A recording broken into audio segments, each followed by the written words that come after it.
Welcome बच्चों। And आज हम आ गए हैं इलेक्ट्रोस्टैटिक्स के लास्ट लेक्चर को लेकर। And the lecture number is going to be 36। और जो चीज़ें आज हमें इस लेक्चर में करनी है वो है पूरे इलेक्ट्रोस्टैटिक्स के ग्राफ। तो हेडिंग आज के लेक्चर की है ग्राफ्स ऑफ चैप्टर इलेक्ट्रोस्टैटिक्स। वैसे तो हमारा इलेक्ट्रोस्टैटिक्स का सिलेबस हमने लास्ट लेक्चर नंबर 35 में ही कंप्लीट कर लिया है, लेकिन फिर भी हमारे बोर्ड के एग्जाम्स में क्योंकि एक या दो क्वेश्चन ग्राफिकल क्वेश्चंस ज़रूर आते हैं और वो किसी भी चैप्टर से आ सकते हैं, तो ये ग्राफिकल क्वेश्चंस आपको बताने के लिए मैंने सोचा कि एक अलग से ही हम लेक्चर इसका बना लें, जिसमें पूरे इलेक्ट्रोस्टैटिक्स के ग्राफ मैं आपको आज बताऊंगा। ग्राफ्स सीखने से पहले, जो इलेक्ट्रोस्टैटिक्स के ग्राफ है उनको सीखने से पहले हमें ग्राफ की बेसिक नॉलेज होना बहुत ज़रूरी है। तो पहले हम इस लेक्चर के स्टार्टिंग फेज में 10 to 12 मिनट्स में ग्राफ्स की बेसिक नॉलेज लेंगे और ये बेसिक नॉलेज आपको पूरे सिलेबस के ग्राफ बनाने के काम आएगी। उसके बाद फिर हम जल्दी जल्दी अपने ग्राफ्स इलेक्ट्रोस्टैटिक्स के जितने भी ग्राफ्स हैं, लगभग आई थिंक 28 to 30 ग्राफ्स जो मैं आज आपको इस चैप्टर से बताने वाला हूँ, वो ग्राफ्स हम फिर जल्दी जल्दी बनाना सीख जाएंगे।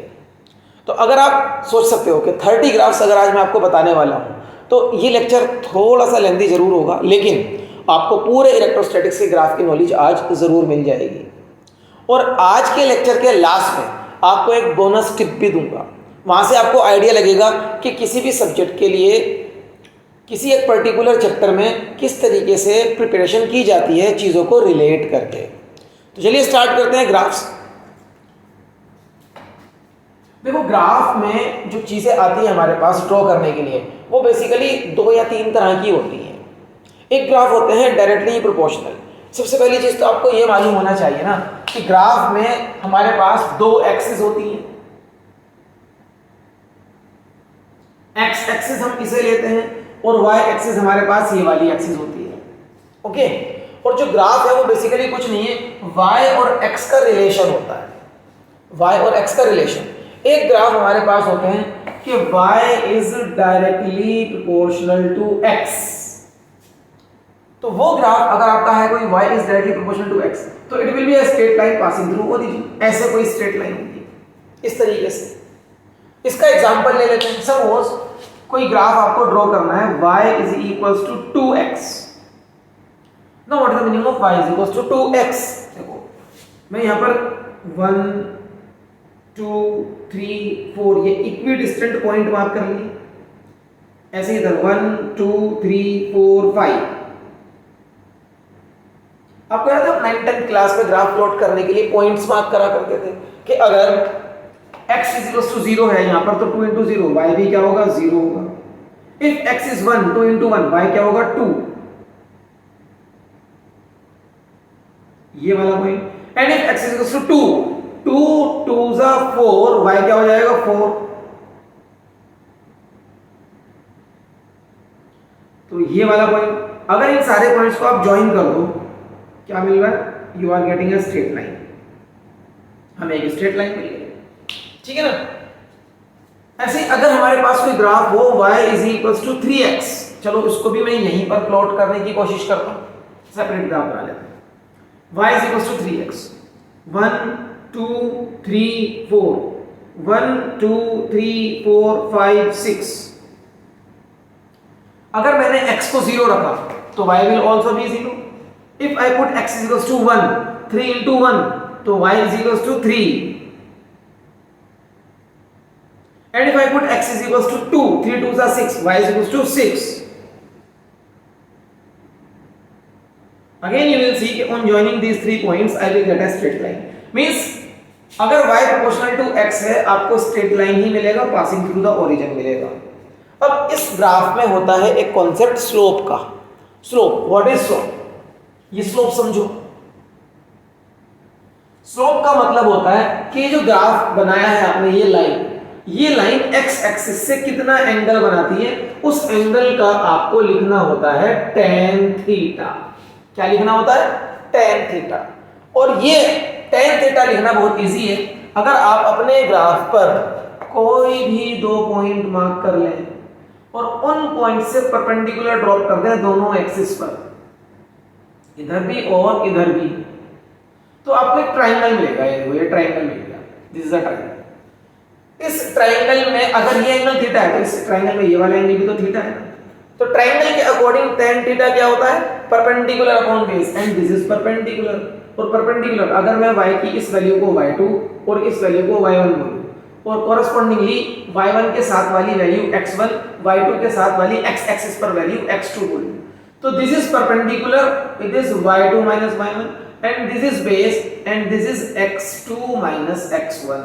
तो tan थीटा कैलकुलेट करना बहुत इजी है, परपेंडिकुलर अपॉन बेस, इस तरीके से आप याद कर लें इसको, परपेंडिकुलर अपॉन बेस, ये स्लोप होता है। स्लोप जितना ज्यादा होगा ग्राफ उतना स्टीपर होगा, स्लोप जितना ज्यादा होगा ग्राफ उतना स्टीपर, मतलब ये लाइन उतनी ज्यादा एक्स एक्सिस से एंगल बनाएगी ना।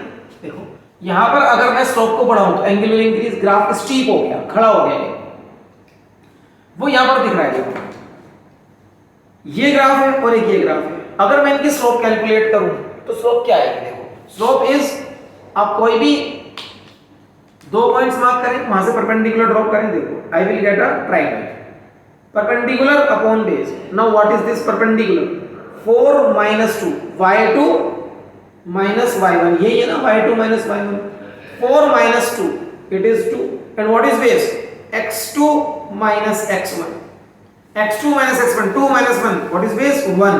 तो कितना स्लोप आ गया है यहाँ पर, slope is perpendicular upon base, 2 upon 1 2। क्या आप इस ग्राफ की स्लोप बता सकते हो, देखो कोई भी दो पॉइंट मार्क करो, वहां से आप परपेंडिकुलर ड्रॉप करोगे, ये ट्रायंगल मिला। Now this is perpendicular, how much it is, 6 minus 3 3, and how much it is, 2 minus 1 1। now what is the slope, slope is perpendicular upon base, 3 upon 1, इसका slope कितना आया, 3। अब देखो ध्यान से, ये लिखा है 3 और ये लिखा है 2, इट मींस x का जो कोएफिशिएंट होता है इस इक्वेशन में, y is equals to ax, अगर इस टाइप की कोई इक्वेशन है, x का जो कोएफिशिएंट होता है ये स्लोप होता है, a की जगह हम जनरली m लिखते हैं, y is equals to mx। now what is m over here, m is the slope and this equation is for straight line, ये स्ट्रेट लाइन की इक्वेशन होती है। तो अगर आपको कहीं भी ऐसा रिलेशन लिखा मिल जाए y is equals to mx, what will we get, we will get a straight line graph between y and x। एक चीज ये हो गई, ये इक्वेशन थोड़ी सी मॉडिफाई हो सकती है, y is equals to mx plus c, अगर प्लस c आ गया, प्लस c का मतलब है कि अब ये ग्राफ ओरिजिन से स्टार्ट नहीं होगा। देखो अगर मैं लिखूं x is equals to 0, I will get y is equals to c, यहां से कहीं से स्टार्ट होगा and the graph will be like this. तो what is c is actually 0, c, the y intercept, किसको बोलते हैं, y इंटरसेप्ट, के ग्राफ y एक्सिस को कहां पर काटेगा। ठीक है, अगर आप इस लाइन को पूरा ड्रॉ कर लें तो ये लाइन कहीं ना कहीं x एक्सिस को भी तो इंटरसेक्ट करके जाएगी, इसको बोलते हैं x intercept, this is known as x intercept. ये y इंटरसेप्ट है और ये x इंटरसेप्ट है। y इंटरसेप्ट ओरिजिन से कितनी दूर, y एक्सिस को कट किया इस ग्राफ ने, एंड x इंटरसेप्ट ओरिजिन से कितनी दूर, x एक्सिस को इंटरसेप्ट किया है इस ग्राफ में। ये होता है x intercept and y intercept. So y is equals to mx plus c is actually the equation of straight line, and m over here is slope of the graph and c is the y intercept, c is the y intercept। ये याद रखिएगा हमेशा, ये एक basic knowledge हो गई। ये directly proportional वाले ग्राफ होते हैं, y is directly proportional to x। याद रखना है, जितना ज्यादा स्लोप होगा ग्राफ उतना स्टीपर होगा। ठीक है, फॉर एग्जांपल मेरे पास ये दो ग्राफ हैं A एंड B, किसका स्लोप ज्यादा है, B का स्लोप ज्यादा है। क्यों, क्योंकि B का एंगल ज्यादा है ना as compare to angle of A angle ने x एक्सिस से कितना एंगल बनाया, फॉर एग्जांपल 30 डिग्री, B ने कितना एंगल बनाया, 60 डिग्री। तो जिसका एंगल ज्यादा होगा उसका स्लोप ज्यादा होगा, और जिसका स्लोप ज्यादा होगा वो ग्राफ स्टीपर होता है। ओके, कुछ ग्राफ्स होते हैं हमारे inversely proportional graphs. Inversely proportional graphs कैसे होते हैं, y is inversely proportional to x, इसका ग्राफ ड्रॉ करना है मेरे को। y is inversely proportional to x।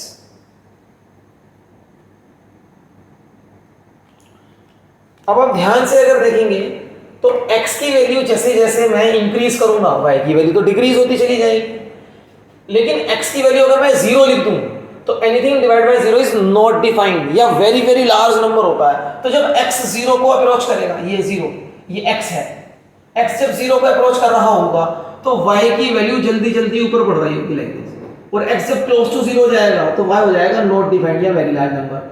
तो ये ग्राफ कभी इसको टच नहीं करेगा y एक्सिस को, it will never touch over here. And जैसे जैसे आप x को इंक्रीज करोगे, x को इंक्रीज करोगे तो डिनोमिनेटर बढ़ रहा है तो y की वैल्यू कम होती चली जाएगी। देखो x को इंक्रीज करने पर y की वैल्यू कम होती चली जाती है लाइक दिस, और इंक्रीज करने पर when x is very very large, तो when 1 will be divided by a large number तो y will become almost 0, almost 0 बोला है, ठीक है। तो x की लार्ज वैल्यू पर y 0 के बराबर होने लगेगा, लेकिन कभी आप इसको यहां पर भी टच नहीं करेंगे। ना तो ये ग्राफ यहां टच होना है x एक्सिस से, ना ये ग्राफ यहां टच होना है y एक्सिस से। This is the graph for y inversely proportional to x। अगर आपको इनवर्सली प्रोपोर्शनलिटी में x की कोई पावर मिल जाए, y is inversely proportional to x square, तब भी ग्राफ का नेचर यही रहता है। Then also the nature of the graph remains same, तब भी ग्राफ का नेचर यही रहता है। तो क्या इस ग्राफ में और इस ग्राफ में कोई फर्क नहीं है? यस, फर्क है, देयर इज अ डिफरेंस। अब ये डिफरेंस आपको कब समझ आएगा? ऐसे देखने से तो डिफरेंस समझ नहीं आ रहा है। अगर मैं इन दोनों ग्राफ्स को एक ही पेपर पे, एक ही ग्राफ पेपर पे बनाऊं, इन दोनों कर्व्स को, इसको भी और इसको भी, तो we will understand the difference between the two curves. इन दोनों कर्व्स के बीच का डिफरेंस समझ में आएगा फिर हमें, और ये डिफरेंस समझना बहुत जरूरी है, क्योंकि इलेक्ट्रोस्टैटिक्स में ऐसे ग्राफ हैं जहां पर इनवर्सली प्रोपोर्शनल टू x और inversely proportional to x square दोनों चीजें आएंगी अभी आपके सामने। चलिए ये डिफरेंस भी मैं आपको शो करता हूं। इस डिफरेंस को शो करने के लिए I will need some space on the board. तो अभी आप क्या करें, अभी आपको अगर यहां से कुछ भी कॉपी करना है, अगर क्या कर ही लीजिए, बहुत बेसिक सी नॉलेज मैंने ग्राफ के बारे में आपको यहाँ पर बताई है, तो वीडियो को पॉज करके यहाँ पर इन सब चीज़ों को नोट कर लें, स्पेशली स्लोप कैसे निकलती है, स्लोप क्या होता है, और स्लोप चेंज करने पे ग्राफ स्ट्रेट लाइन वाला किस तरीके से चेंज होता है ना। ये सब चीज़ें भी आप यहाँ पर कॉपी करें। Then we will move ahead in the class today.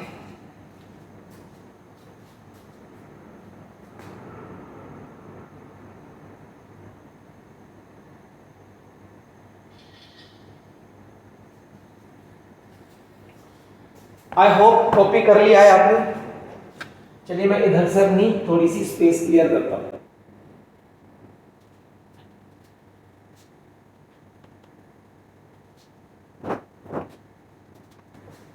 Inversely proportional to x and inversely proportional to x square में क्या डिफरेंस हो सकता है, वो चीजें चेक करते हैं। देखिए ये y एक्सिस है और ये x एक्सिस है। मेरा ग्राफ है y वर्सेस x। जब हम बोलते हैं y वर्सेस x, इसका मतलब होता है y एक्सिस इधर होगी, x एक्सिस इधर होगी, ठीक है। कुछ पॉइंट्स मार्क कर लेता हूं, वो जरूरी है यहां पर डिफरेंस बताने के लिए आपको। 1 2 इक्विडिस्टेंट पॉइंट्स, 3 4 5, ऐसे यहां पर कुछ पॉइंट्स मार्क हो जाए। 1 2 3 4 5, 1 2 3 4 5, 1 2 3 4 5। अब आप ध्यान से देखते जाएं, x का इंक्रीजिंग डायरेक्शन इधर है, y का इंक्रीजिंग डायरेक्शन इधर है, and this is origin of the graph. तो मैं एक पॉइंट मार्क करूंगा यहां पर 1,1। दिस पॉइंट इज 1,1, ठीक है ना। ये 1,1 वाला पॉइंट है।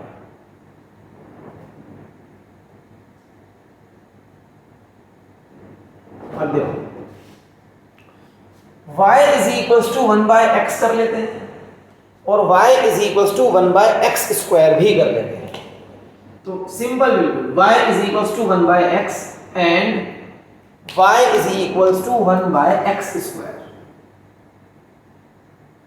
पहले y is equal to 1/x करें।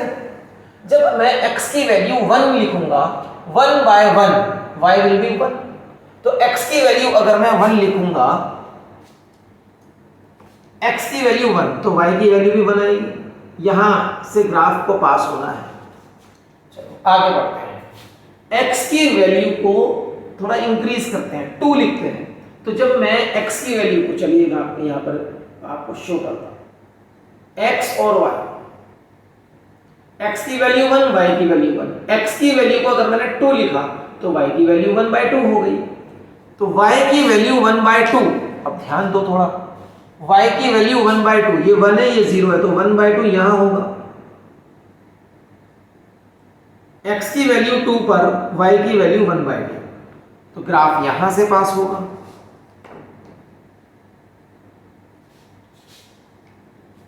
अगर मैं x की वैल्यू को 4 कर दूं, y की वैल्यू हो जाएगी 1/4, है ना, y की वैल्यू हो जाएगी 1/4। x की वैल्यू 4 तो y की वैल्यू 1/4, और y की value 1/4। If this is 1/2, this will be 1/4।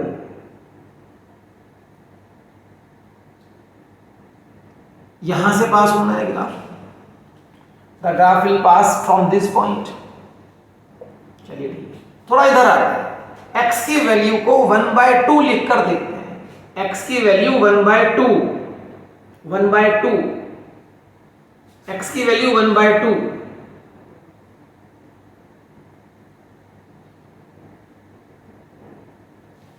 अगर मैं x की वैल्यू को 1/2 लिखूंगा, y 1/2 लिखने पर y कितना हो जाएगा 2, y विल बी 2, तो y is equal to 2, means ये वाला point. Graph will pass from here. और अगर मैं x की वैल्यू को 1/4 कर दूं, यहां होगा ना 1/4, यहां पर होगा 1/4, तो 1/4 के अकॉर्डिंग ये हो जाएगा 4, दिस विल बी 4।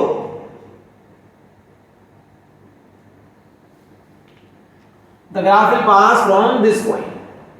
चलो ये ग्राफ ड्रॉ करें। देखो कुछ ऐसा ही नहीं आ रहा है, ये वाला शेप देखो,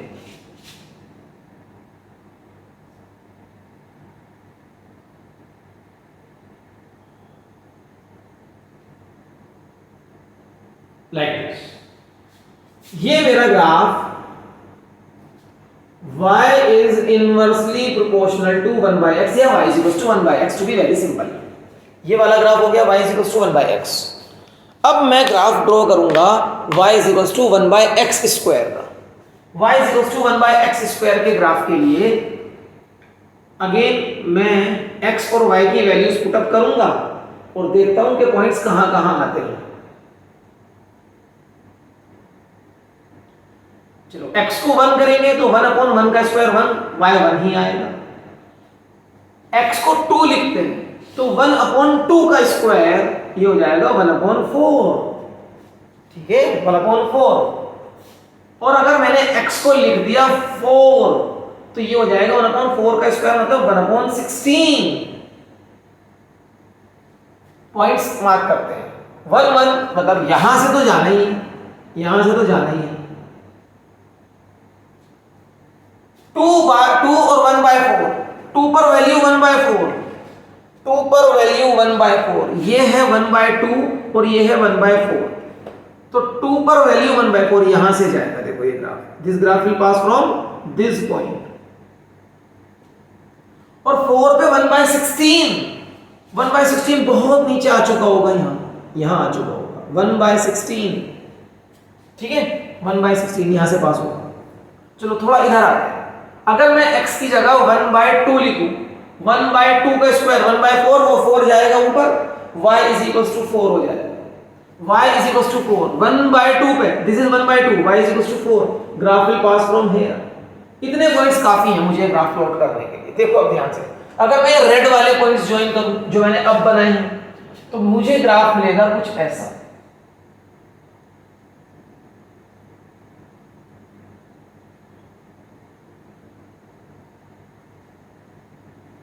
and the graph will never touch this axis, x axis, और ये वाली एक्सिस भी टच नहीं करेगा। अब देखो आपको डिफरेंस क्लियर हुआ होगा, y is inversely proportional to x square में and y is inversely proportional to x में।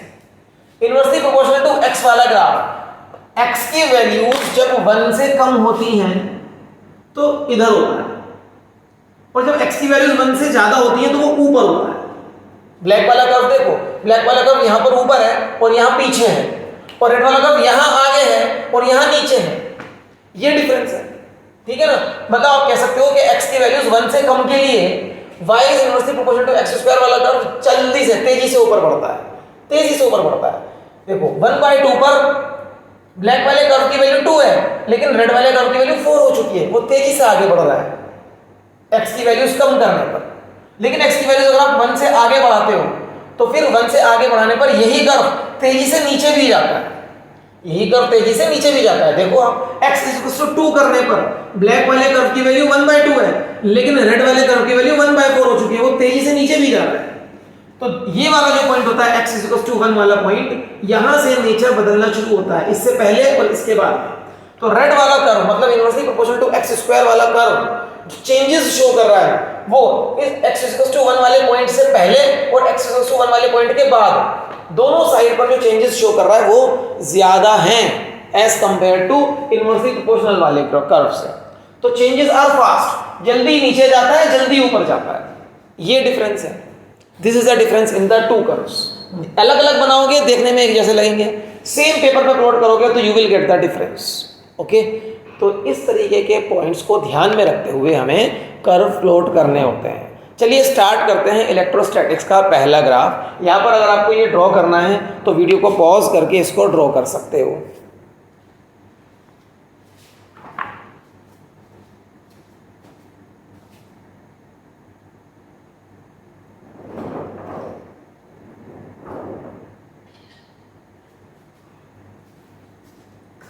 आई होप आप इसको ड्रॉ कर चुके हो।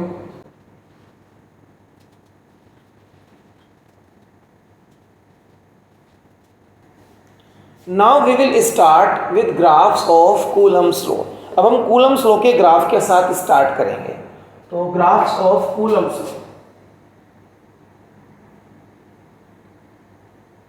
बेटा जब भी किसी चीज का ग्राफ प्लॉट करना होता है ना तो उसका फॉर्मूला बहुत जरूरी है, आपको याद रहे।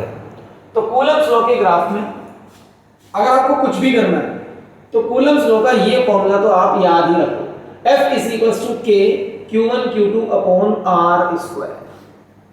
अब मैं बनाऊंगा अपना पहला ग्राफ। तो first graph number 1, F versus R। अब देखो F वर्सेस R का मतलब है x एक्सिस पर R बनेगा और y एक्सिस पर F बनेगा, ये मतलब है इसका। F versus R। अब F वर्सेस R बनाना है तो F और R के बीच का रिलेशन देखो। The relation is F is inversely proportional to R²। जैसे अभी आपने ड्रॉ किया था, y is inversely proportional to x²। अब x की जगह R है, y की जगह F है, तो जो ग्राफ इसका था वही ग्राफ इसका बनने वाला है। So the graph is like this. ये ग्राफ होगा, ठीक है। ग्राफ याद रखिए, ये ग्राफ कभी भी ये वाली एक्सिस को भी टच नहीं करना है, ये वाली एक्सिस को भी टच नहीं करना है, ये हमेशा याद रखिएगा। ये ग्राफ हो गया। लेकिन कई बार क्वेश्चन थोड़ी चालाकी करता है। क्वेश्चन क्या चालाकी करेगा? Draw F versus R graph for a pair of like charges. इस तरह से बोलेगा आपको कि लाइक चार्जेस हैं यहाँ पर, Q1 और Q2 दोनों या तो पॉजिटिव हैं, दोनों या फिर नेगेटिव हैं। अब इसमें क्या डिफरेंस क्रिएट हो रहा है, ऐसे अगर वो बोल रहा है तो आपको क्या शो करना है? क्वेश्चन क्या चाहता है कि आप किस तरह से उसको शो करें। अगर उसने लाइक चार्जेस के लिए पूछा है तो अनलाइक चार्जेस का भी होता होगा।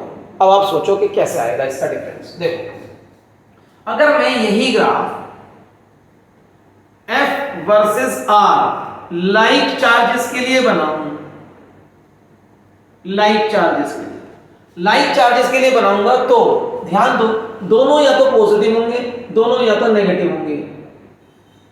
नेगेटिव होंगे तब भी answer negative into negative positive आएगा, दोनों पॉजिटिव होंगे तब भी answer positive into positive positive आएगा, मतलब फोर्स पॉजिटिव रहेगी। इसका मतलब लाइक चार्जेस के लिए जो फोर्स होती है वो पॉजिटिव फोर्स होती है।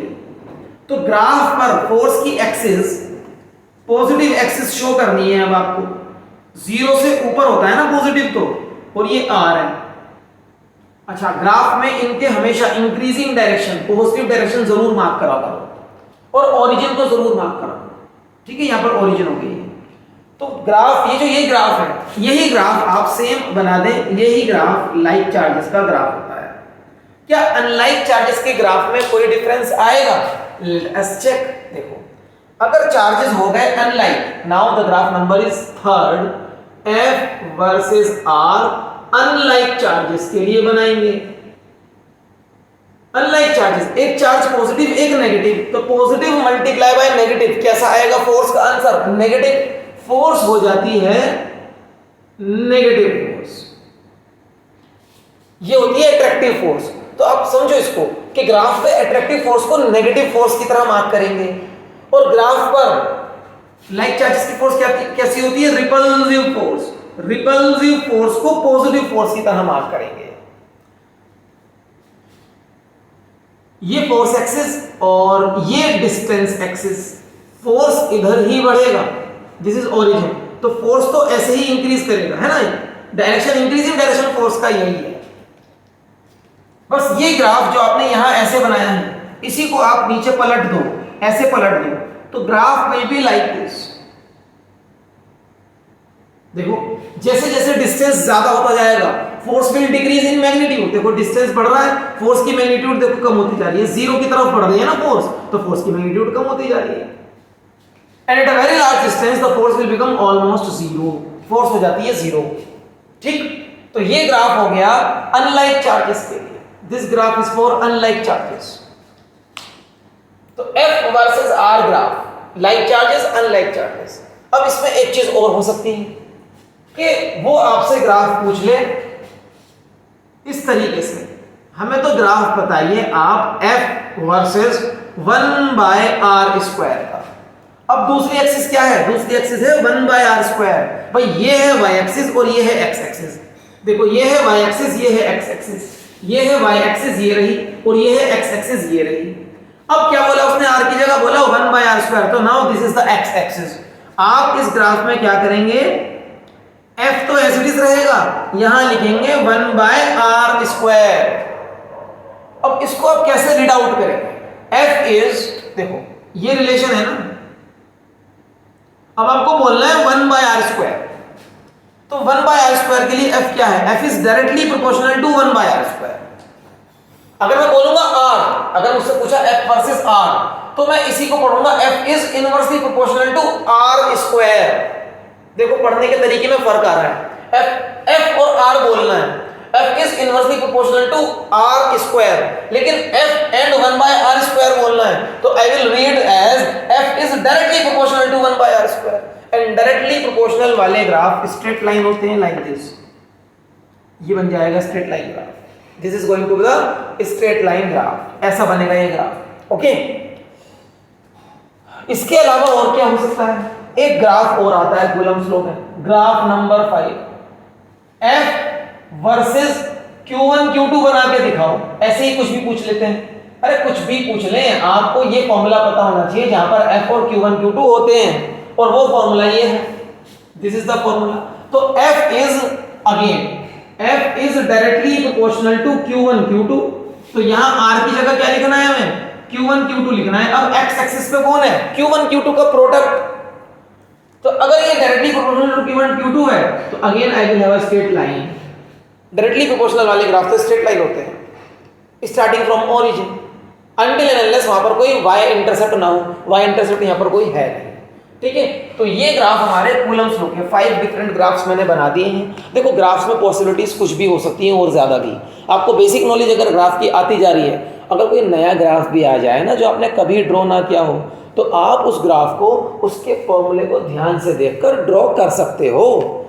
और ये मैंने एक ऐसा ही एग्जांपल दिया है कि F और Q1 Q2 के बीच में ग्राफ पूछा जा सकता है, तो आप ऐसे बनाएंगे। ठीक, तो यहां पर अभी वीडियो को पॉज करके कूलम्स लॉ के सारे ग्राफ ड्रॉ कीजिए, फिर हम आगे बढ़ते हैं।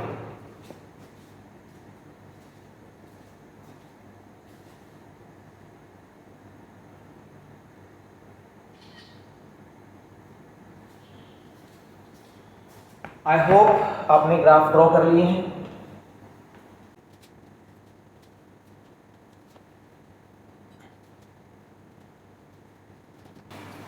अब हम आगे प्लॉट करेंगे कुछ ग्राफ इलेक्ट्रिक फील्ड से रिलेटेड, और अभी जो हम ग्राफ लिखने वाले हैं वो है electric field due to point charge. आपको याद होगा पॉइंट चार्ज के इलेक्ट्रिक फील्ड का फॉर्मूला भी हमने ड्राइव किया था इलेक्ट्रिक फील्ड की डेफिनेशन से। बेटा कोई भी ग्राफ बनाना है, फिर से बता रहा हूं, उस ग्राफ का फॉर्मूला आपको पता होना चाहिए, फिर ग्राफ बनाना बहुत आसान हो जाता है। तो electric field due to point charge के लिए फॉर्मूला है E = K Q upon R square. ये फॉर्मूला था ना, where Q is the point charge, K एक कांस्टेंट है जो मीडियम पे डिपेंड करता है। मीडियम अगर फ्री स्पेस है तो इसकी वैल्यू 1/4πε0 होती है। अगेन इलेक्ट्रिक फील्ड का ग्राफ R के साथ अगर मैं बनाऊं E versus R, now this is graph number 6, E versus R, तो E वर्सेस R। अब आप ध्यान से देखो रिलेशन क्या है, E is inversely proportional to R square. तो इनवर्सली प्रोपोर्शनल का ग्राफ अगेन ये हो जाएगा, this is the graph for inversely proportional. अब यहां पर भी क्वेश्चन एक चालाकी कर सकता है कि भैया इलेक्ट्रिक फील्ड का ग्राफ नेगेटिव पॉइंट चार्ज के लिए बनाकर दिखाओ हमें तो आप, और पॉजिटिव चार्ज के लिए अलग बनाकर दिखाओ। तो अगर मुझे पॉजिटिव चार्ज का अलग बनाना है और नेगेटिव चार्ज का अलग ड्रॉ करना है, तो पॉजिटिव और नेगेटिव चार्ज में डिफरेंस क्या होगा वो आपको सोचना चाहिए। For positive charge and E next is E versus R for negative charge.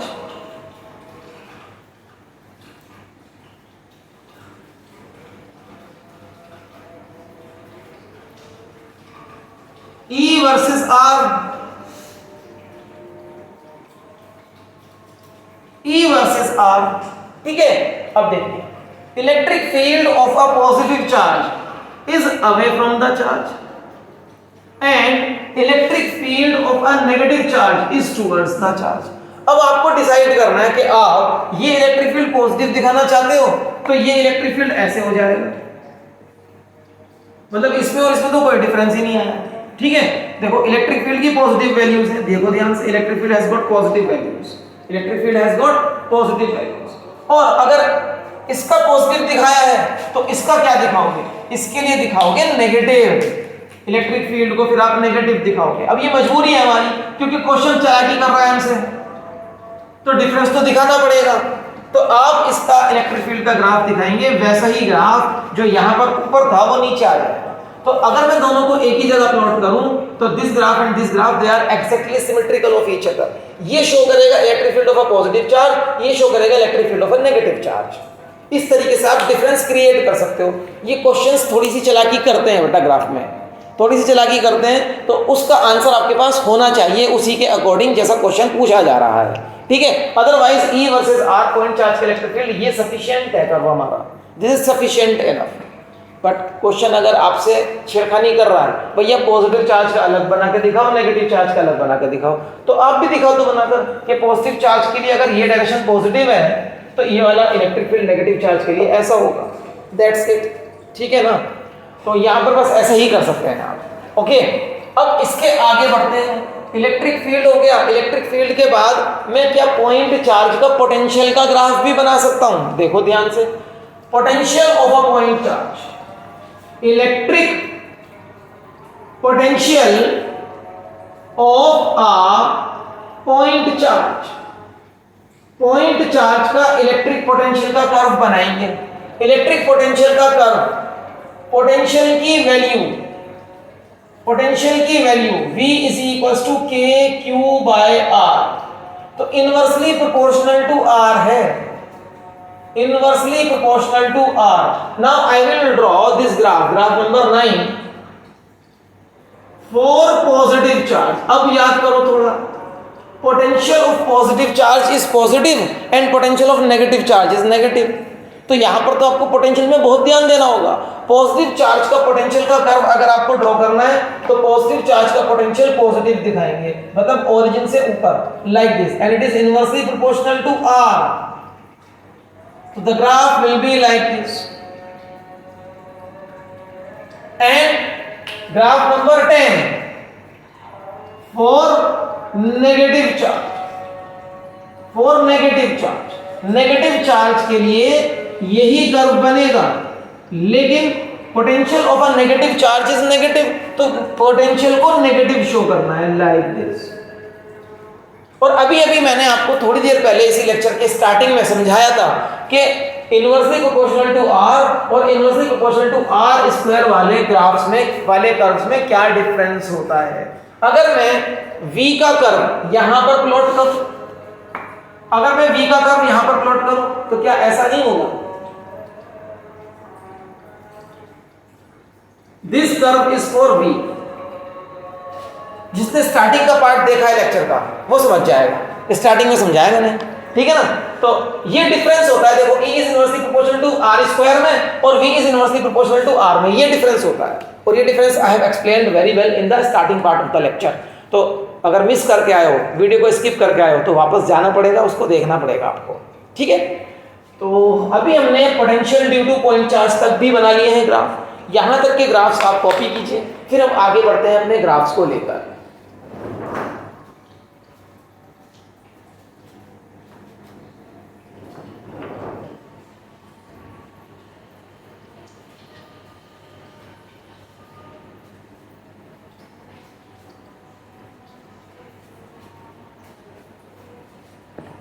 अब आगे हम ग्राफ्स देखेंगे डायपोल के।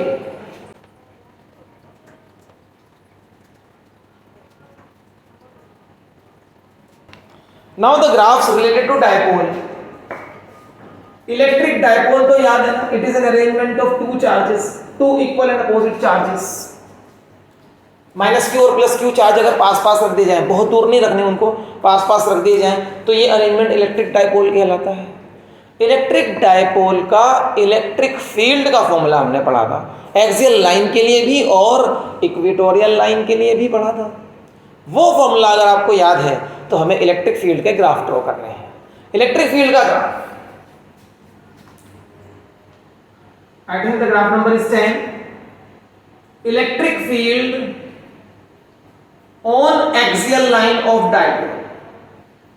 फॉर्मूला मुझे याद आ रहा है, एक्सियल लाइन का फार अवे पॉइंट का फॉर्मूला बनाएंगे ग्राफ में। फार अवे पॉइंट का वो था 1/4 पाई एप्सिलॉन नॉट, जिसको मैंने k लिख दिया है, 2p upon r cube. Now the relation is E is inversely proportional to r cube। Inversely proportional to r cube हो या inversely proportional to r square हो, नेचर ऑफ द ग्राफ तो बच्चों यही रहता है, nature of the graph remains same. ये centre of the dipole है, डायपोल का सेंटर होता था ना O पॉइंट, ये सेंटर ऑफ द डायपोल है, ये इसकी एक्सियल लाइन है। अगर आपका पॉइंट इधर है तो इट मींस आपका पॉइंट इधर है, तो electric field is always in the direction of the dipole moment ना। तो आपका अगर पॉइंट इधर है तो इलेक्ट्रिक फील्ड का डायरेक्शन ये रहेगा, और आपका पॉइंट अगर इधर है तो भी इलेक्ट्रिक फील्ड का डायरेक्शन यही रहेगा। जैसे जैसे आप डिस्टेंस बढ़ाओगे, इलेक्ट्रिक फील्ड कैसा शुरू हो जाएगा? इलेक्ट्रिक फील्ड इस कर्व के अकॉर्डिंग डिक्रीज करना शुरू करेगा। Electric field will start to decrease, and मैं बना रहा हूं इसको लार्ज डिस्टेंसेस के लिए। तो लार्ज डिस्टेंसेस के लिए ये कर्व ऐसा हो जाएगा, लाइक दिस। अगर क्वेश्चन आपसे बोले कि भैया इधर के पॉइंट्स के लिए भी बनाकर दिखाओ, इधर के पॉइंट्स के लिए भी बनाना है, तो सेम कर्व इधर प्लॉट कर दो।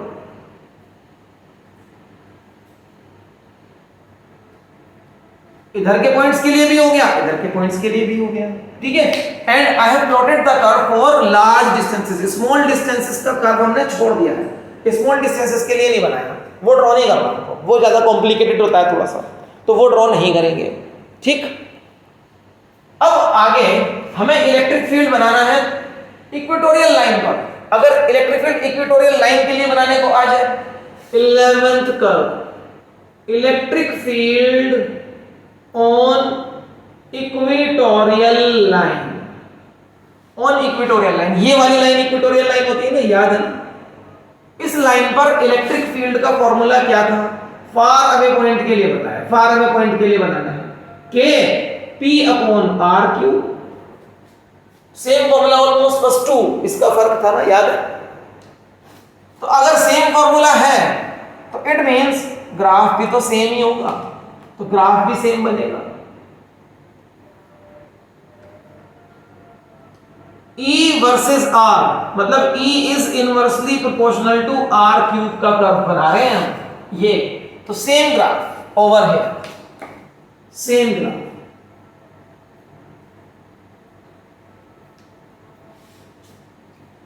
Okay, E is inversely proportional to R cube. उसके बाद एक टॉपिक था पोटेंशियल एनर्जी और टॉर्क, डायपोल से रिलेटेड। तो पहले हम बनाएंगे torque, torque acting on dipole, 12th torque acting on dipole placed in external field. Torque का फॉर्मूला याद है आपको, Pe sin थीटा। तो P और E तो कांस्टेंट थे, तो यहां पर जो कर्व बनेगा वो बनेगा torque versus angle theta. This angle theta is the angle between dipole moment and electric field. यही था ना बेटा? अगर टॉपिक याद नहीं आ रहा है तो टॉर्क का टॉपिक रिपीट करना पड़ेगा। अगर आपने टॉर्क नहीं पढ़ा है तो टॉर्क आपको जाके पढ़ना पड़ेगा, तभी ये ग्राफ समझ में आएगा। मैं कंसीडर करता हूँ कि आपने पढ़ा हुआ है, अगर नहीं पढ़ा है तो आप क्या काम कर सकते हैं, आप अभी ये काम कर सकते हैं, ऊपर YouTube पर सर्च कर लें इस टॉपिक को। टॉपिक की हेडिंग है torque acting on electric dipole. आगे लिख लीजिए इलेक्ट्रोस्टैटिक्स और उसके आगे लिख दीजिए फिजिक्स सीखो, आपको लेक्चर मिल जाएगा और वहाँ पर इसकी पूरी स्टडी कर लें। जल्दी से देख सकते हैं आप इस लेक्चर को, और फिर ये ग्राफ समझ में आएगा अगर अभी आपको समझ में नहीं आ रहा है तो ग्राफ करने से पहले बेसिक चीज़ क्या होती है कि जिस टॉपिक का ग्राफ कर रहे हो वो टॉपिक की पूरी नॉलेज आपको होनी चाहिए। जिस ग्राफ को आप बनाना चाहते हो उससे रिलेटेड फॉर्मूला आपको ढंग से समझ में आना चाहिए। अब फॉर्मूला सिर्फ ऐसे पढ़ लेने से, tau is equals to Pe sin theta, सिर्फ ऐसे पढ़ लेने से कभी समझ में नहीं आता है। इस फॉर्मूले के पीछे की कहानी क्या है, कैसे इसको हम ड्राइव करके लाए हैं, वो सब चीज़ें अगर आपको क्लियर होंगी तो फॉर्मूला क्लियर होगा। फॉर्मूला क्लियर होगा तो ही ग्राफ बना पाओगे। ये है ग्राफ बनाने की कहानी। चलो बनाते हैं आगे।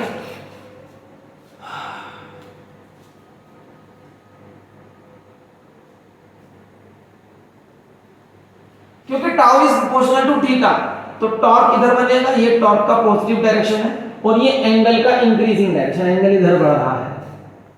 अब देखो ग्राफ में ध्यान से साइन थीटा आ रहा है, तो जैसा ग्राफ साइन का होता है वैसा ही ग्राफ तो टॉर्क का बनेगा, क्योंकि torque depends on sine of angle. तो torque depends on sine of angle, तो जैसा ग्राफ साइन का होता है वैसे ही ग्राफ टॉर्क का बनेगा। तो हम इस ग्राफ को बनाने की कोशिश करते हैं।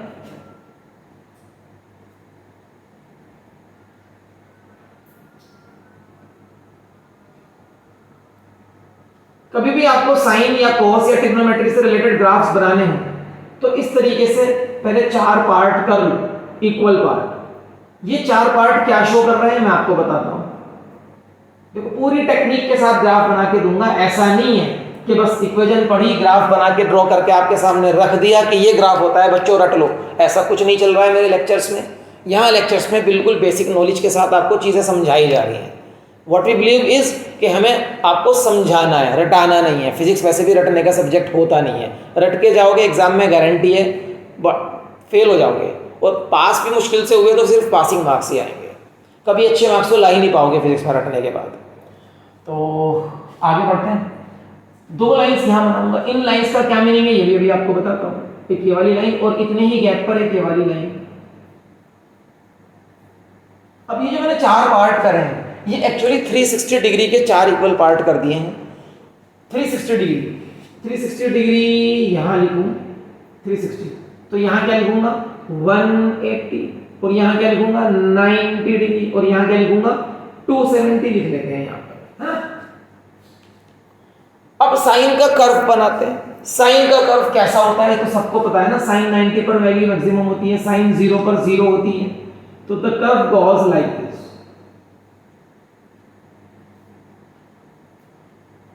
इस तरीके से साइन कर्व चलता है। ये साइन कर्व, साइन 90 पे वैल्यू थी 1, साइन 90 की वैल्यू 1 होगी, लेकिन 1 के साथ पीई मल्टीप्लाई हो रहा है तो वैल्यू क्या हो जाएगी, पीई, और पॉजिटिव की वैल्यू है। साइन 270 होता है -1 और -1 पीई से मल्टीप्लाई होगा तो ये हो जाएगा -पीई। मतलब ये प्लस पीई और माइनस पीई क्या शो करता है, एक्चुअल में ग्राफ का ये पार्ट और ये पार्ट क्या शो करता है, जब एंगल 0 से 180 है तो टॉर्क का डायरेक्शन जो भी है यहाँ पर टॉर्क का डायरेक्शन रिवर्स हो जाता है। बस ये शो कर रहा है ये ग्राफ, यहाँ पर इस पार्ट में टॉर्क का डायरेक्शन रिवर्स हो जाएगा as compare to the direction of the torque in this part. And the maximum torque acting on the dipole is PE, maximum torque acting on the dipole is PE in the opposite direction, है ना। Minus का मतलब opposite direction, इसका मतलब ये नहीं है कि टॉर्क मिनिमम वैल्यू है, टॉर्क की मिनिमम वैल्यू 0 है। Torque is a vector quantity, तो वेक्टर क्वांटिटी में ये एक डायरेक्शन, ये दूसरा डायरेक्शन, और ये डायरेक्शन जो भी है उससे अपोजिट डायरेक्शन ये वाला होगा। इस तरीके से ये ग्राफ आ गया मेरे पास। अब ग्राफ नंबर 13 बनाऊंगा इसी के लिए, लेकिन वो ग्राफ होगा graph for potential energy of the dipole. That graph I want to plot for potential energy. मैं हेडिंग थोड़ा इधर लिख रहा हूं, रीजन है इसका एक, potential energy of dipole. And potential energy का फॉर्मूला था U is -PE cos theta, ये फॉर्मूला। इस बार कोस आ गया रिलेशन में, इस बार कोस का ग्राफ बनेगा, लेकिन एक चीज और ध्यान में रखनी है, कोस के साथ साथ माइनस भी लिखा है। तो जो भी कोस का कर्व होता है, कोस का कर्व मैं आपको याद दिला देता हूं, this is the curve for cos. तो माइनस का कर्व बनाना है, माइनस कोस का मतलब होगा इस ग्राफ को ऐसे पलट दो, कुछ ऐसा ग्राफ बनेगा लाइक दिस, है ना। माइनस लिखा है ना कि कोस के आगे, this is the graph for cos, तो माइनस कोस का ग्राफ ऐसे हो जाएगा, ये हो जाएगा, ये हो जाएगा। तो इसी ग्राफ के नीचे बनाऊंगा बिल्कुल ठीक, देखो ध्यान से देखो, इसी ग्राफ के नीचे बनाता हूं, यही लाइन नीचे एक्सटेंड कर दी, and this is the line for graph angle, ये लाइन एंगल की हो गई थीटा। ये चारों लाइंस जो इक्वल डिवाइड कर रही हैं 360 डिग्री को, ये मैं एक्सटेंड कर लेता हूं नीचे,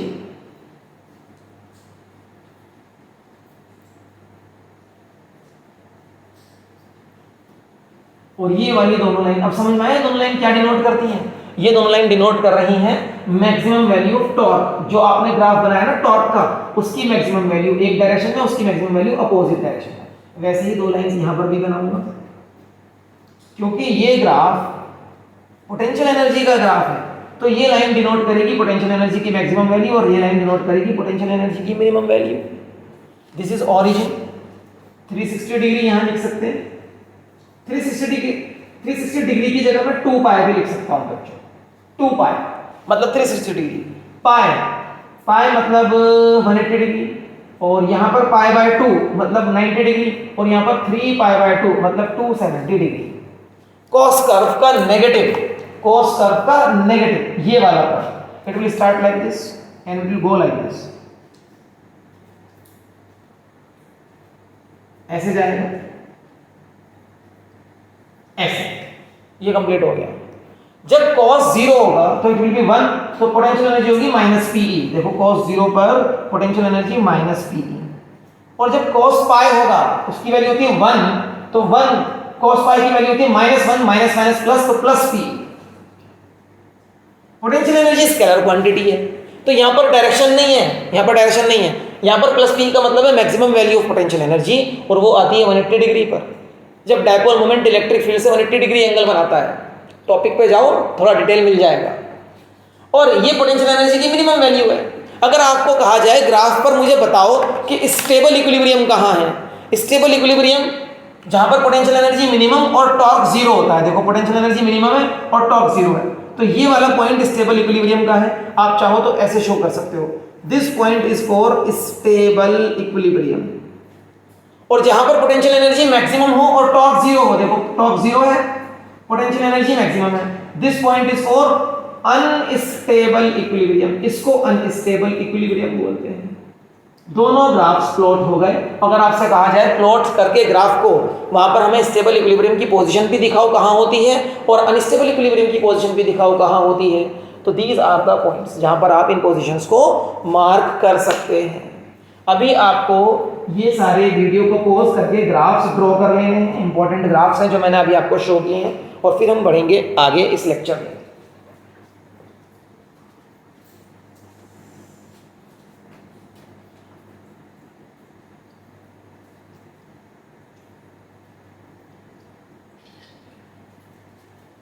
आई होप यहाँ तक आपने कर्व्स बना लिए हैं। अब मैं इसमें आगे बढ़ता हूँ और स्क्रीनशॉट मैंने आपको शेयर करने के लिए ले लिया है।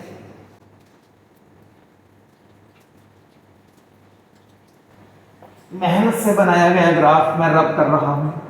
कभी कभी दुख होता है मुझे कि इतनी अच्छी ड्राइंग करने के बाद उसे रब करना पड़ता है। चलिए आगे बढ़ते हैं और आगे अब जो हम ग्राफ्स सीखेंगे, आगे टॉपिक आया था हमारा इस चैप्टर में डायपोल के बाद फ्लक्स, जहाँ पर एप्लीकेशन ऑफ गॉस थ्योरम थी और जहाँ पर एप्लीकेशन ऑफ गॉस थ्योरम में electric field due to line charge, electric field due to sheet charge, electric field due to hollow shell, ये 3 ग्राफ प्लॉट करना है अब हमको। ये 3 ग्राफ प्लॉट करेंगे। चलिए, तो नेक्स्ट टॉपिक रिलेटेड है हमारा गॉस थ्योरम से, है ना। तो नेक्स्ट ग्राफ जो मुझे बनाना है, ग्राफ नंबर क्या था, चलो मैं स्क्रीनशॉट पे देखता हूँ। क्या भूल गया हम ग्राफ नंबर स्क्रीनशॉट में देख सकते हैं हम लोग। 13 ग्राफ हो चुके हैं। तो now I will draw graph number 14। Graph number 14 होगा electric field due to line charge, और ये लाइन चार्ज लॉन्ग था, याद करो थोड़ा, लाइन चार्ज लॉन्ग था, ठीक है। फॉर्मूला था इसका, electric field is equal to K 2 lambda upon R, मतलब E is inversely proportional to R, और ग्राफ भी मुझे E वर्सेस R ही ड्रॉ करना है। R का ये पॉजिटिव डायरेक्शन और इलेक्ट्रिक फील्ड का ये positive direction, and this is origin. क्योंकि E is inversely proportional to R, then my graph will be like this। कोई दिक्कत ही नहीं है, बार बार वही चीजें रिपीट हो रही है। Now electric field due to sheets, electric field due to large sheet of charge, electric field due to large sheet of charge। Formula, thin sheet का फॉर्मूला याद दिलाता हूं आपको। थिन शीट का formula E is equals to sigma upon 2 epsilon naught, और thick sheet का formula भी याद दिलाता हूं। थिक शीट का formula E is equals to sigma upon epsilon naught. इसका इलेक्ट्रिक फील्ड इससे जस्ट डबल होता था। Now the graph for electric field E versus R, तो R तो ग्राफ में इक्वेशन में आता ही नहीं है। अगर R इक्वेशन में आता नहीं तो it means electric field is independent of R।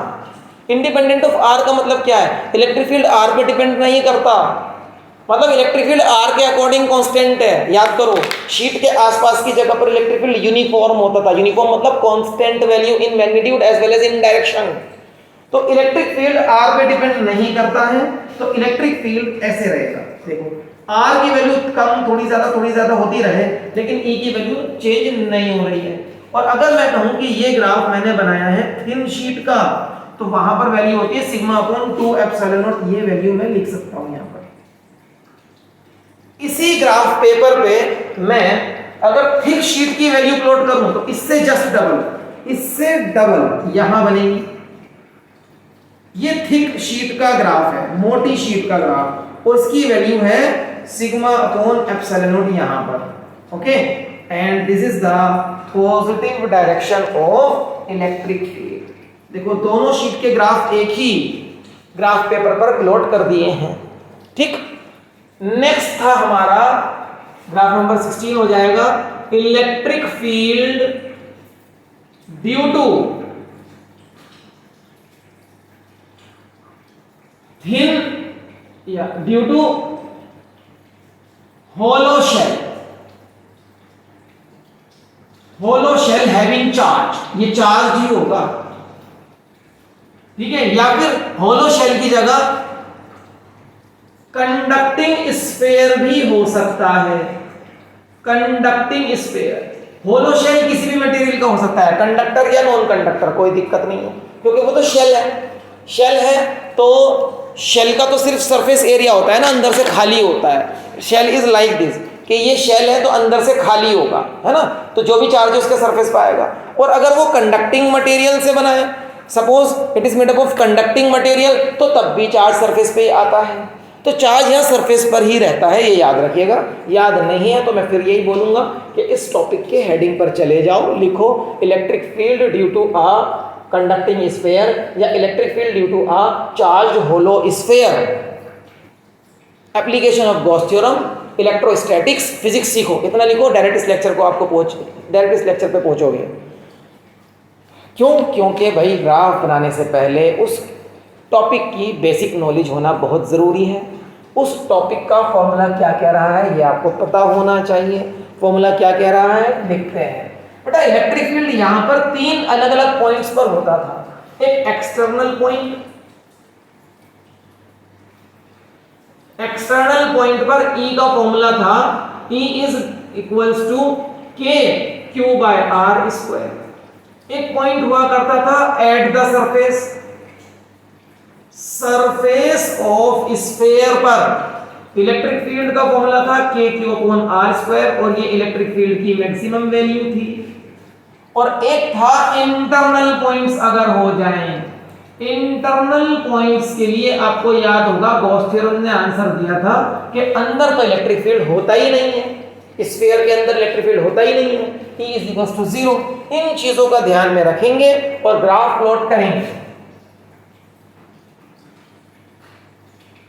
E and R कहां से इंक्रीज कराना है? देखो if this is the sphere और ये स्फीयर का सेंटर है O और ये स्फीयर की रेडियस है R और यहां से अगर बाहर पॉइंट है तो ये डिस्टेंस होगा मेरा स्मॉल r, यहां से यहां तक स्मॉल r। तो small r is greater than capital R अगर P पॉइंट बाहर है।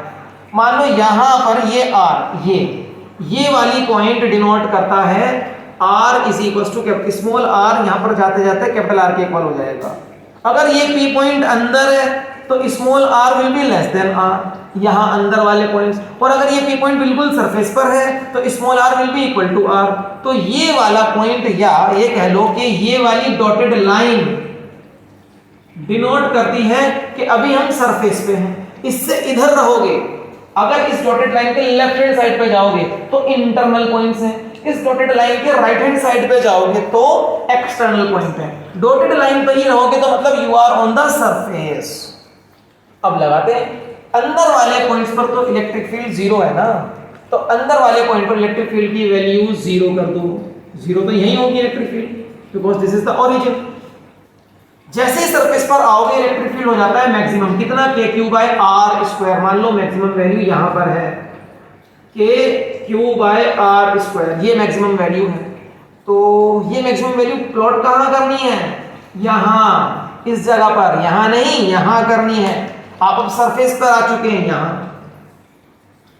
यहां के बाद जब आप आगे बढ़ोगे तो आप आगे बढ़ोगे इस रिलेशन के according, E is inversely proportional to R square. इसके अकॉर्डिंग जैसे जैसे R की वैल्यू बढ़ेगी E की वैल्यू कम होती चली जाएगी।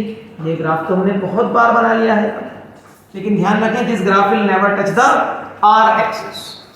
तो ये ग्राफ शो करता है electric field due to hollow shell, charge shell या कंडक्टिंग स्फीयर, वो कैसा भी हो, होलो हो या सॉलिड हो। इलेक्ट्रिक फील्ड हमारे हो गए यहाँ पर गॉस थ्योरम के जो एप्लीकेशंस वाले टॉपिक थे उनसे इलेक्ट्रिक फील्ड हो गए। ठीक है, चलो यहाँ पर इसी होलो शेल का पोटेंशियल का ग्राफ भी मैं आपको यहीं पर दे देता हूँ। पोटेंशियल का graph 17th graph, electric potential due to hollow shell. Hollow shell, shell कैसा है? स्फीयर है ना, और चार्ज है या कंडक्टिंग स्फीयर कह दो, कंडक्टिंग स्फीयर। अब यहां पर भी यही 3 पॉइंट्स हैं, external point and eight the surface and internal points. तो इन्हीं 3 पॉइंट्स के अकॉर्डिंग अगर आप देखो एक्सटर्नल पॉइंट के लिए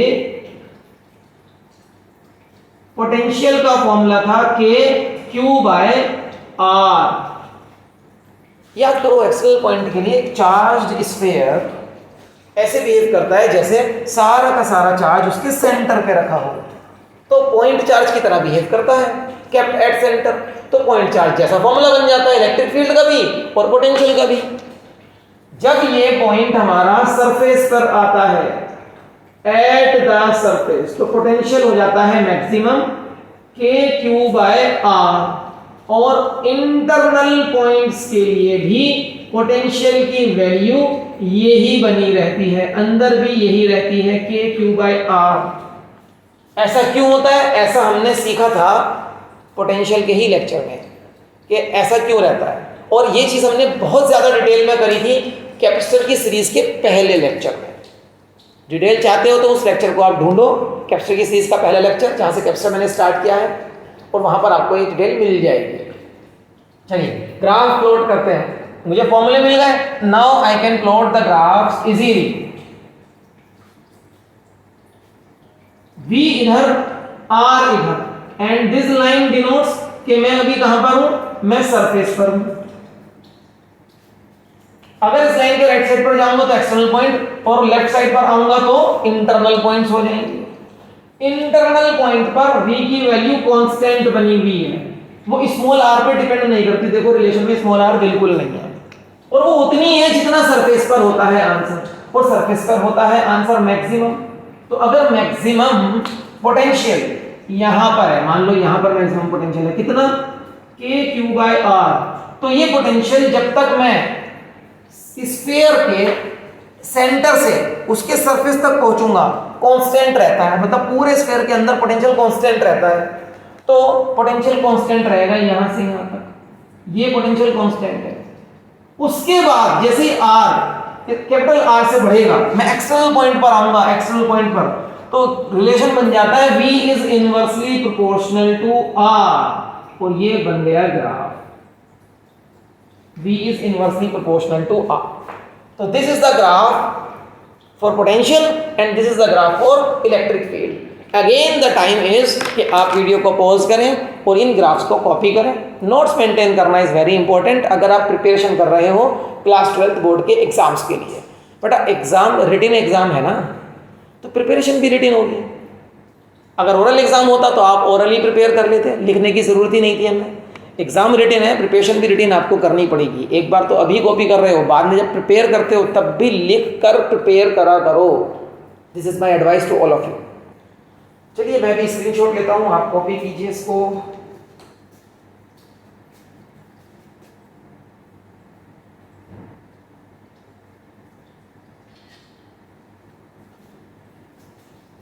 आई होप कॉपी कर चुके हैं आप। अब हमें बढ़ना है आगे।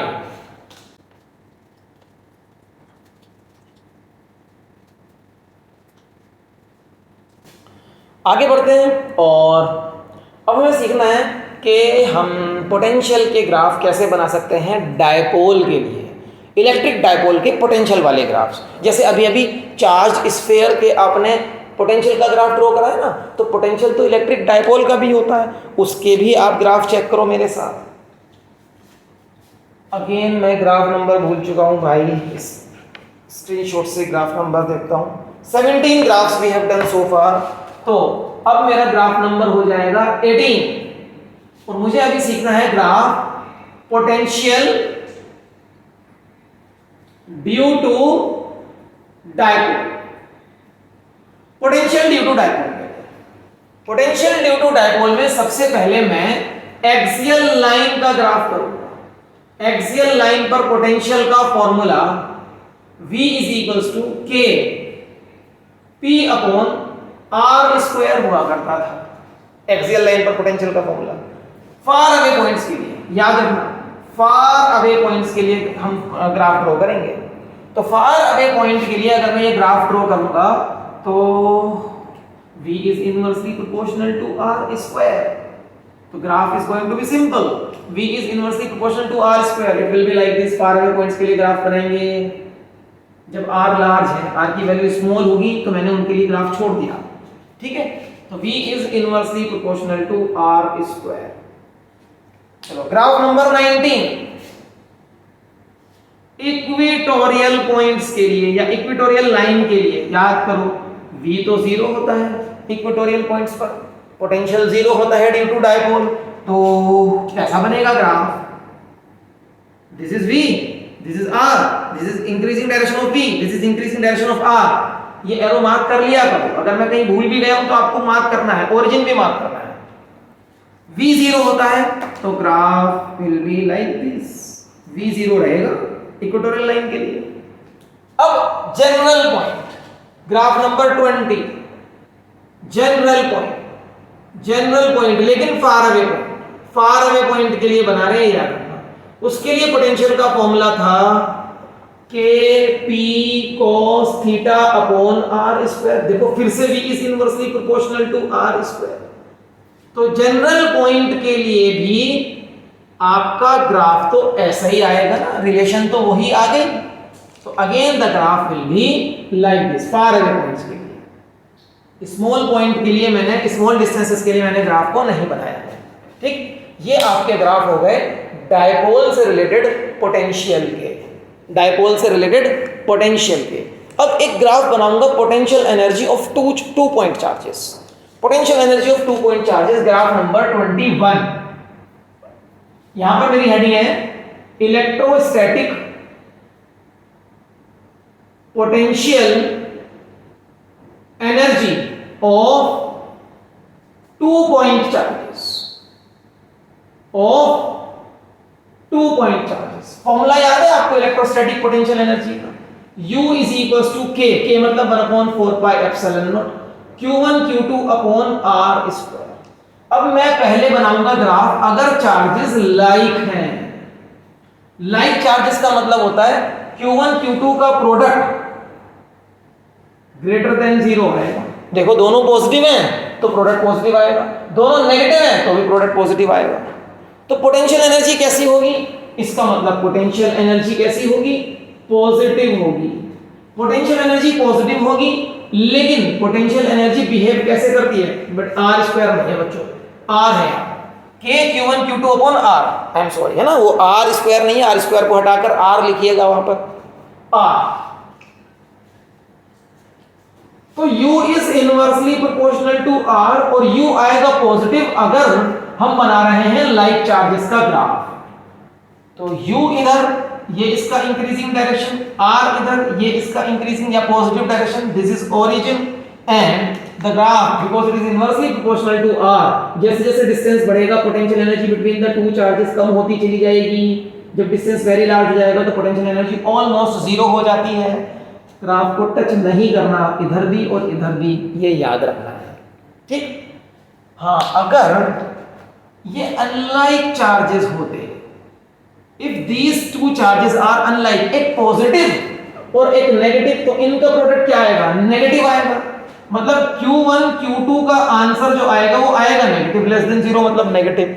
तो इसका मतलब ये हुआ पोटेंशियल एनर्जी नेगेटिव आएगी। अनलाइक चार्जेस की पोटेंशियल एनर्जी नेगेटिव होती है। तो फिर मैं पोटेंशियल एनर्जी को नेगेटिव दिखाऊंगा ना, और नेगेटिव दिखाऊंगा तो मुझे इस एक्सिस के नीचे आना पड़ेगा। यहां पोटेंशियल एनर्जी, यहां इस जगह, यहां नेगेटिव होगी ना।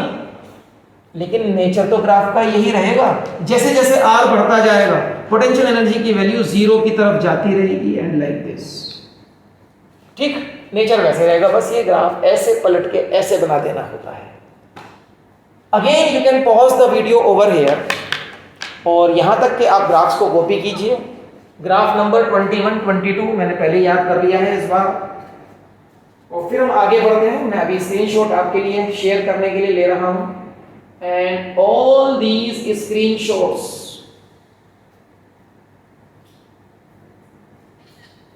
Are available on our Telegram channel, और उस टेलीग्राम चैनल का लिंक आपको डिस्क्रिप्शन बॉक्स में नीचे हर वीडियो के नीचे मिलेगा। क्लास 12th के इस बैच की हर वीडियो के नीचे आपको टेलीग्राम चैनल का लिंक मिल जाएगा। तो अभी यहां पर आगे बढ़ने के लिए let me clear out the space from the board.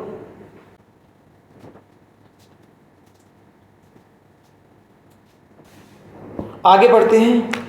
अब पोटेंशियल एनर्जी के बाद हमारा टॉपिक स्टार्ट होता है कैपेसिटेंस का। इलेक्ट्रोस्टैटिक्स में कैपेसिटेंस में बहुत ज़्यादा ग्राफ है नहीं। कैपेसिटेंस में कुछ अगर आपको ग्राफ पूछ लिए जाए तो जैसे पैरेलल प्लेट कैपेसिटर की कैपेसिटेंस होती है एप्सिलॉन नॉट A/d। अब पूछने को इस ग्राफ, इस फॉर्मूले पर भी ग्राफ पूछा जा सकता है। आज तक तो नहीं देखा लेकिन पूछा जा सकता है। देखो ये किसकी कैपेसिटेंस है? पैरेलल प्लेट कैपेसिटर की कैपेसिटेंस है, पैरेलल प्लेट कैपेसिटर की कैपेसिटेंस है, क्योंकि capacitance depends on A as well as D. तो कुछ ग्राफ्स ऐसे हो सकते हैं, क्या भाई देखो graph number 23 C versus A बनाओ, या graph number 24 C versus D बना के दिखाओ for a parallel plate capacitor. C versus A, इधर इंक्रीज इधर increase, C versus D. C is directly proportional to A, तो जैसे जैसे एरिया बढ़ेगा वैसे वैसे कैपेसिटेंस बढ़ेगी। ये लो डायरेक्टली प्रोपोर्शनल ग्राफ आ गया फिर से, बहुत देर से नहीं आ रहा था। C is inversely proportional to D, जैसे जैसे गैप बढ़ेगा बिटवीन द प्लेट्स कैपेसिटेंस कम होगी, इनवर्सली प्रोपोर्शनल के अकॉर्डिंग होगी, फिर से वही ग्राफ इनवर्सली प्रोपोर्शनल वाला ग्राफ। ये रिलेशन इस तरह के ग्राफ हो सकते हैं, आज तक आपने भी नहीं देखे होंगे लेकिन हो सकते हैं, और जो चीज़ हो सकती है उसको सीख लेना चाहिए, कभी भी एग्जाम में आ सकती है। ठीक, आगे इसी चैप्टर में कैपेसिटेंस वाले पार्ट में ही कैपेसिटेंस की पोटेंशियल एनर्जी के फॉर्मूले हैं, वहां पर 2-3 ग्राफ बन सकते हैं। तो पोटेंशियल एनर्जी से रिलेटेड ग्राफ बनाते हैं। चलिए, पोटेंशियल एनर्जी ऑफ कैपेसिटर। तो नेक्स्ट हेडिंग ग्राफ में मैं लिखूंगा electrostatic potential energy of capacitor, और इसी के साथ हम अपने ग्राफ्स कंप्लीट करने वाले हैं। तो बने रहे क्लास में। Class almost 1 our and 15 minute से ऊपर जा चुकी है अभी, जैसे कि मैं देख रहा हूं। तो कोई दिक्कत नहीं है बेटा, बहुत सारे ग्राफ सीख रहे हो आज। देखो ग्राफ ऑलरेडी 24 हो चुके हैं, और अभी 3 या 4 ग्राफ शायद मैं बना दूं और। तो ग्राफ काफ़ी सारे हैं, तो इन ग्राफ में इतना टाइम तो लगना ही था।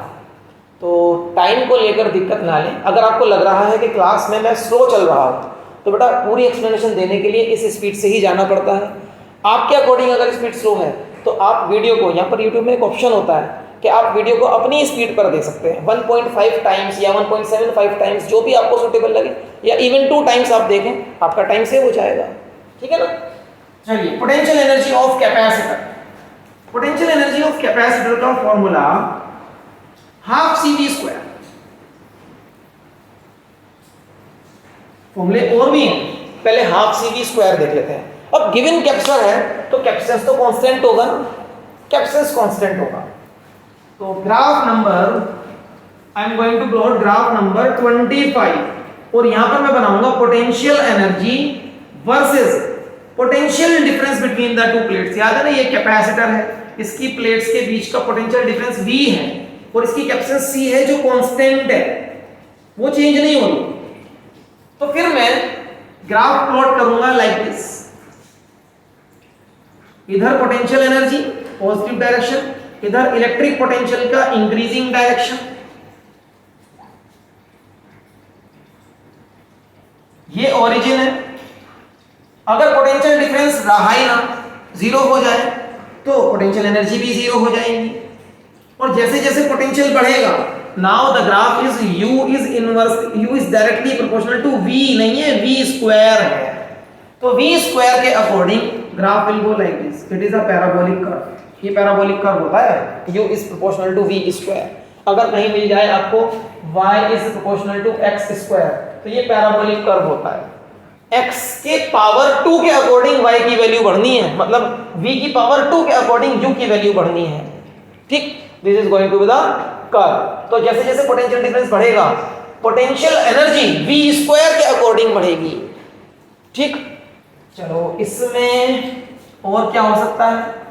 इसमें एक और फॉर्मूला है पोटेंशियल एनर्जी का मेरे पास, and that formula is u is equal to half Q² by C। अब देखो C तो कांस्टेंट ही रहता है ना।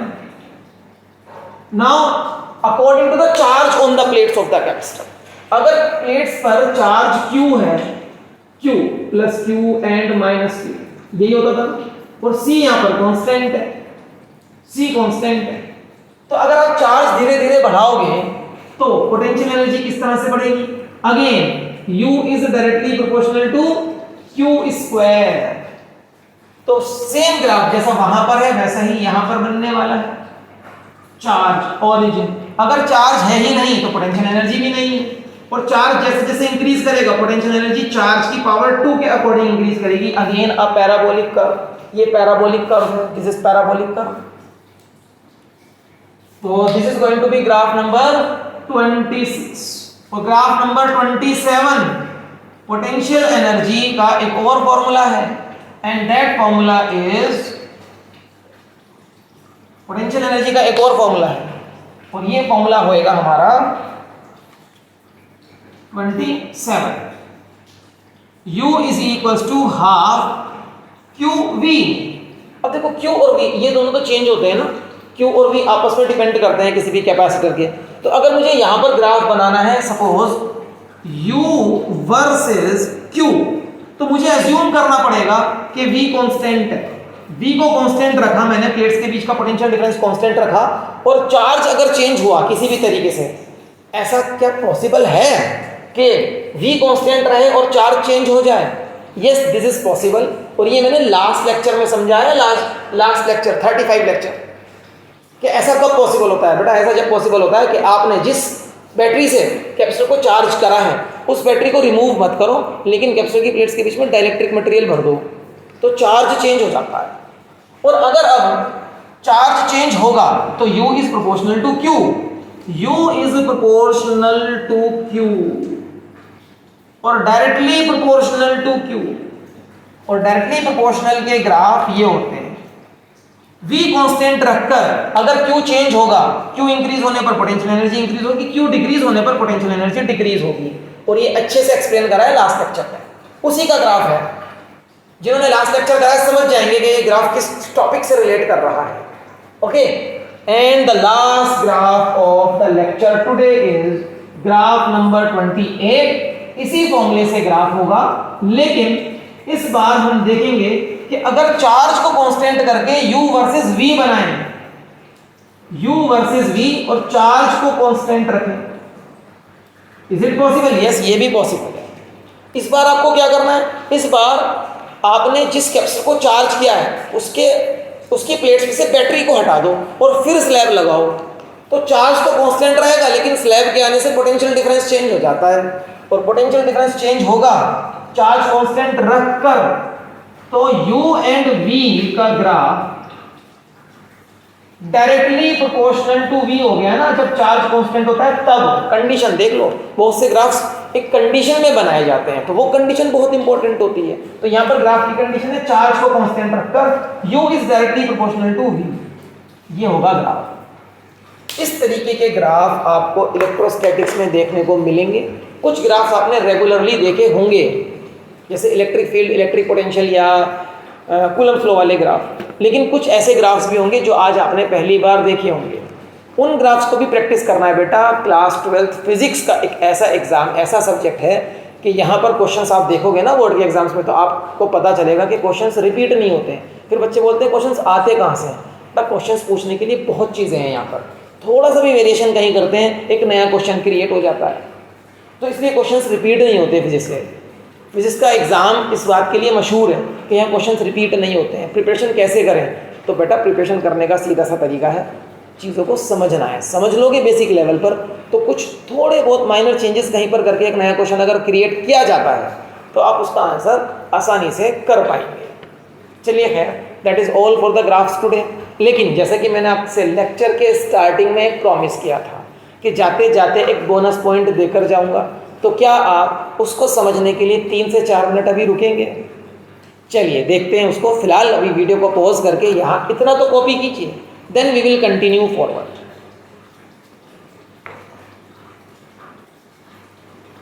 आई होप ये सब कुछ आपने ड्रॉ कर लिया है। अभी रख करते हैं इसको और देखते हैं आज की क्लास के लास्ट में आपके लिए क्या बोनस अवेलेबल है मेरे पास।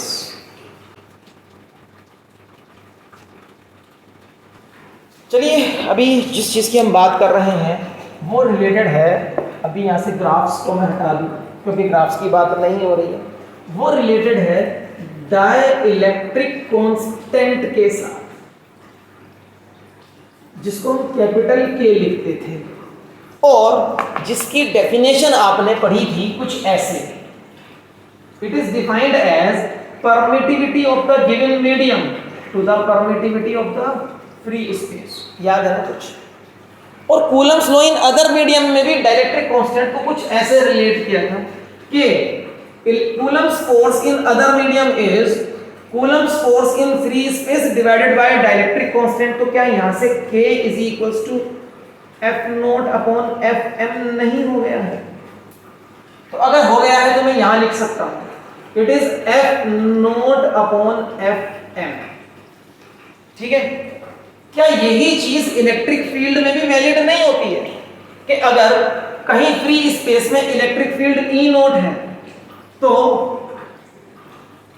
दूसरे मीडियम में इलेक्ट्रिक फील्ड की वैल्यू होगी E0 बाय K। तो क्या यहां से K is equals to E0 by E नहीं हो गया है?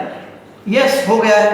तो मैं लिख सकता हूं K is equals to E0 by E। E मतलब मीडियम, दूसरे मीडियम में इलेक्ट्रिक फील्ड। चलो M लिख लो इसको, M EM। अगर ये चीज इलेक्ट्रिक फील्ड पर वैलिड है, एप्लीकेबल है, तो ये चीज फिर इलेक्ट्रिक पोटेंशियल पर भी एप्लीकेबल होगी। अगर किसी चार्ज कॉन्फ़िगरेशन की वजह से फ्री स्पेस में इलेक्ट्रिक फील्ड V0 है तो दूसरे मीडियम में इलेक्ट्रिक पोटेंशियल, अगर इलेक्ट्रिक पोटेंशियल V0 है तो उसी चार्ज कॉन्फ़िगरेशन की वजह से उसी पॉइंट पर अगर आप मीडियम चेंज कर दें तो मीडियम चेंज करने पर इलेक्ट्रिक पोटेंशियल Vm आएगा, तो V0 बाय Vm भी K होगा। इसी तरीके से पोटेंशियल एनर्जी का रिलेशन भी होगा, U0 बाय Um वो भी K होगा। फ्लक्स सीखा है हमने, फ्लक्स का भी यही है कि फ्लक्स इन फ्री स्पेस कर रहे हो और फ्लक्स इन गिवन मीडियम कर रहे हो तो उनका रेशियो भी K आएगा। उनका भी रेशियो क्या आएगा करके दिखाऊं क्या? देखो, गॉस थ्योरम से flux in free space 1 upon epsilon not times the charge enclose.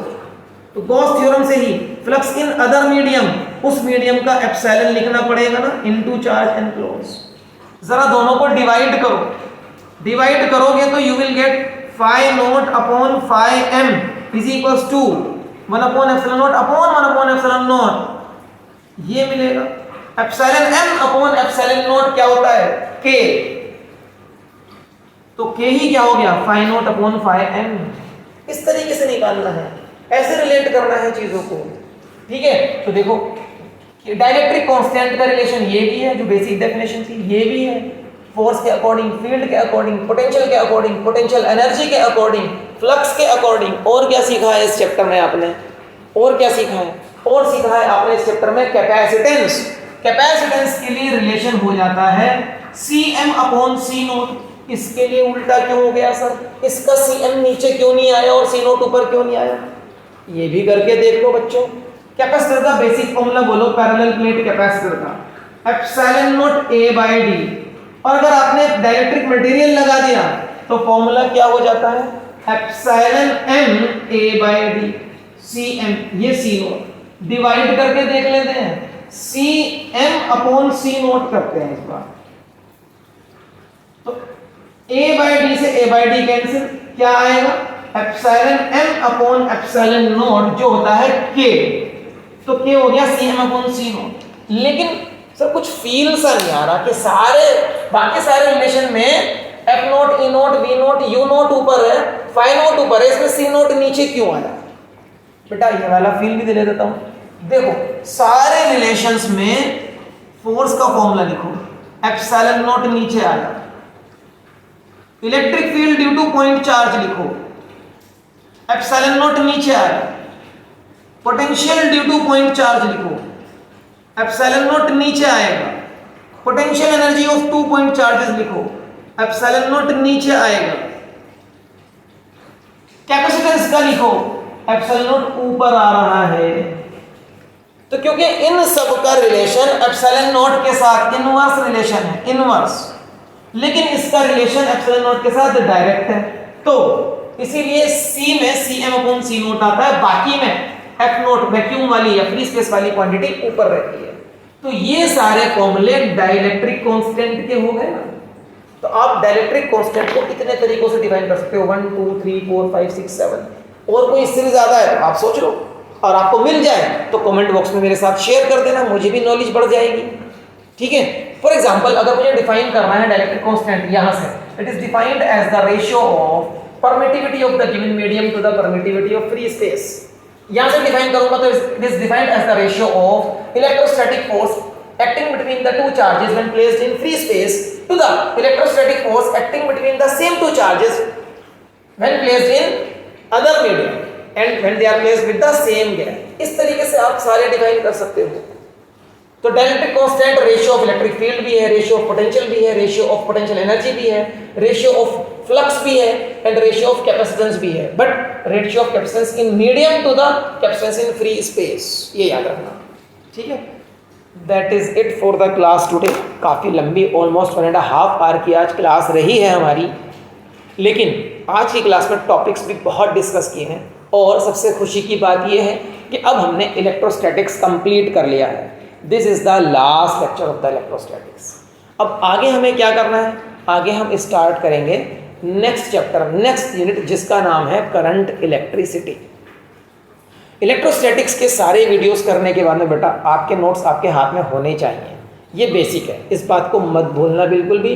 Without notes हम कुछ नहीं कर पाएंगे जब हमारे एग्ज़ाम आएंगे। तो नोट्स को मेंटेन ज़रूर करें। अगर कोई क्लासेस छूटी हुई हैं उन क्लासेस को एक बार जाकर देख लें, सारी क्लासेस आपके लिए अवेलेबल हैं यूट्यूब, आपके इस चैनल फिजिक्स सीखो पर। And my request YouTube is that कि अगर आपको इन वीडियो से थोड़ा भी बेनिफिट हो रहा है ना, तो फिर उस चीज़ को आप रिफ्लेक्ट करें बाय सब्सक्राइबिंग दिस चैनल। ये चैनल आप सब्सक्राइब ज़रूर कीजिए अगर आपको यहाँ से थोड़ा भी बेनिफिट हो रहा है, सो दैट आपको भी आगे अगर कोई दूसरी वीडियोस जिनकी आपको ज़रूरत है तो वो आएँ तो एकदम से नोटिफिकेशन मिल जाए और वो वीडियोस आपसे मिस ना हो। साथ में ये सारी वीडियोस, ये सारे लेक्चर्स इस बैच के बारे में जो हम यूट्यूब पर कर रहे हैं कंप्लीट क्लास 12th के सिलेबस को लेकर, अपने फ्रेंड्स को भी शेयर कर लें एंड वीडियोस को लाइक भी करते रहें, बिकॉज यही सब कुछ मेरे लिए मोटिवेशन है जिससे कि मैं आगे और अच्छे वीडियो लेक्चर्स आपके लिए लाता रहूँगा। तो फिर मिलते हैं नेक्स्ट लेक्चर में एक नए चैप्टर के साथ, एक नए टॉपिक के साथ। Till then bye bye.